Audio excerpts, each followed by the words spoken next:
Sorry for my terrible accent, but I just wanted to ask Professor O'Dowd if she could shed some light on why the Land League was such a short-lived organization. Was it because it was a transatlantic import? And then I wanted to ask Mr. Killen about some of your cartoons.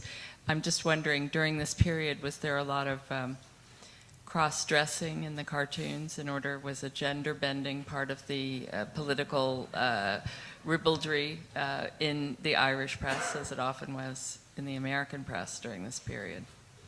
Do you want to go first, Mary? The Ladies' Land League only existed because Parnell, it was founded by Anna Parnell, who was Charles Stewart Parnell's sister, and it was really only allowed to flourish when Parnell and his associates were in prison.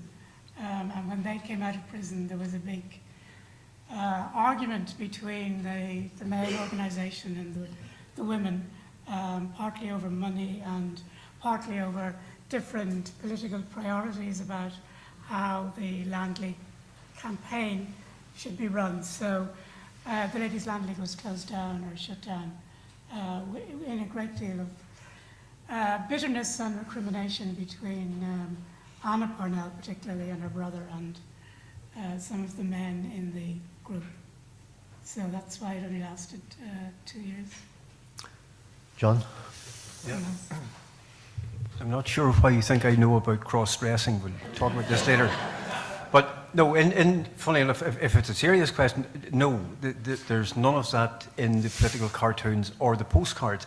The closest there is, and it's a straightforward representation of Scots-Irish in one of the postcards where it's explaining, you know, the Ulster Protestant national or Unionist stance coming from Scotland, saying, you know, we came hundreds of years ago, we took the land, or we fought for the land, and we hold it here, and the man is dressed in a kilt.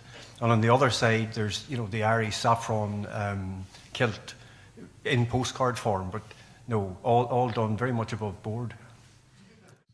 It's a question for Mary O'Dowd. I couldn't help noticing, Mary, that most of the movements that you talked about before 1911 and before the Ulster Women's Unionist Council, one way or another would have been linked, I suppose, more broadly to the nationalist tradition.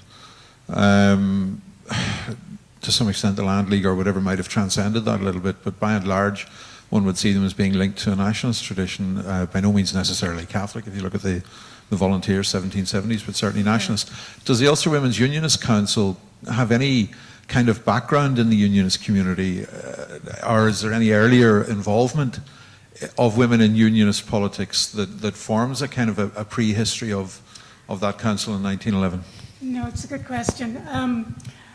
They certainly get involved in petitioning in the late 1880s, 1890s. So they certainly go back before 1990. Before it's so formally founded, there are large groups of Unionist women campaigning against Home Rule, and they're very involved in campaigning, you probably know more than I would, campaigning in elections for Conservative and Unionist MPs in the 1890s. So the Ulster Women's Unionist Council grows out of that whole increasing involvement of women in political campaigning. The other, I suppose, theme in Protestant women's involvement in public life is that there was a much longer tradition of Protestant women being involved in charity and in public campaigning for charity organisations, or for poor mothers or orphan children and so on. And in some ways, too, you could link the Ulster Women's Unionist Council to that, because they always put themselves forward as not quite a political organisation, that they were very much this moral organisation defending Ulster against particularly something like Nate Tamere and what might happen to the family if those sort of decrees were allowed to flourish in Ireland. So they're coming from a different strand, if you like, of charity organisation, I think.